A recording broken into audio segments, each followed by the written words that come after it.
మరియు ఇక్కడ సహచరులందరూ Visakhapatnam mike and lighting welfare association వారు డెకరేషన్ వారు ఇక్కడ కొత్తగా ఈ యొక్క రిజిస్ట్రేషన్ ఫామ్ చేసాము. మేము గత 35 ఏళ్ళుగా Kancharapalem mike and lighting welfare association పెట్టాం మేము.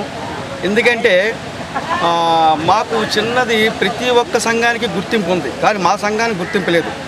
ఆ రోజుల్లో మేము 88లో registration Kancharapalem mike and lighting అని రిజిస్ట్రేషన్ చేసాము. సో ఏంటంటే ఆ రోజుల్లోనేమో చేసిన తర్వాత ఏమో చాలా ఉండి ఒక 2000 రూపాయలు రిక్షావాడికి యూనియన్ ఉంది, తాపి మేస్త్రికి యూనియన్ ఉంది, పనులకు ఉంది.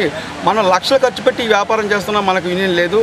పార్టీ వాడు తీసుకెళ్ళి ఆ పని అంతా చేయించుకొని లాస్ట్ అయిన తర్వాత ఏమొచ్చి ఎంతో కొంత డబ్బులు తగ్గించి కుర్రోళ్ళు ఇబ్బంది పెట్టి అన్నీ చేస్తున్నాడు. సో మనకంటూ ఒక ఐక్యత అంటూ ఏర్పడాలా, దానికి ఉండాలంటే ఇప్పుడు ఏం చేయాలంటే ఇప్పుడు ఒక సంఘంగా ఏర్పాటు చేయాలని చెప్పేసి ఆ రోజు Kancharapalem mike and lighting welfare association పెట్టాం.